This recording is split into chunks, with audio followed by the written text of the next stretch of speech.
মহান বিজয় দিবস উদযাপনে নিউ ইয়র্কের রিপাবলিক বিমানবন্দর থেকে প্লেন উড়িয়ে আকাশে বাংলাদেশের মানচিত্র আঁকলেন বাংলাদেশের স্টুডেন্ট পাইলট ফাহিম চৌধুরী। আকাশে গোটা ম্যাপটি তৈরি করতে ফাহিমের 2 ঘন্টা 38 মিনিট উড্ডয়ন করতে হয়েছে।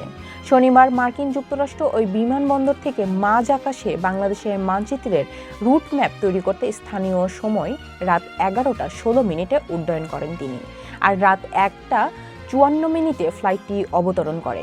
মুহূর্তেই ম্যাপটি ছড়িয়ে পড়লে বাংলাদেশ সহ বিশ্বের বিভিন্ন দেশের বাংলাদেশিদের প্রশংসা পান ফাহিম। সেসনা 172 ব্র্যান্ডের এয়ারক্রাফট দিয়ে ফ্লাইটটি পরিচালনা করেন ফাহিম।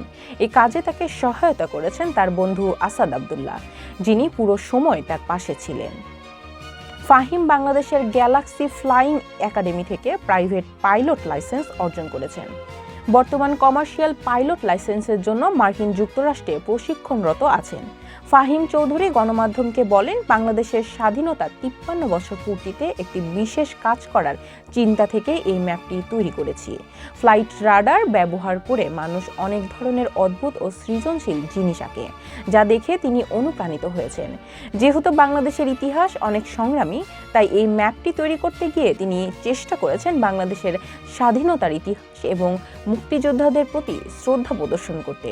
ফ্লাইট রাডারের মাধ্যমে বিমানগুলোর রুট দিয়ে এমন একটি ম্যাপ তৈরি করা এক ধরনের নতুন অভিজ্ঞতা, যা দেশের প্রতি তার ভালোবাসা ও শ্রদ্ধার প্রতীক হয়ে থাকবে।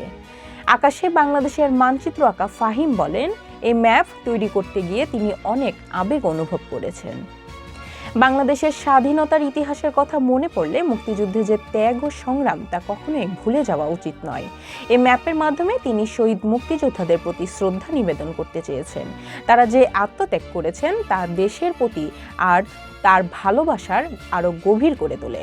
স্বাধীনতা অর্জনের পেছনে যে পরিমাণ কষ্ট, ত্যাগ আর সংগ্রাম ছিল তা ভেবেই তিনি সত্যি গর্বিত।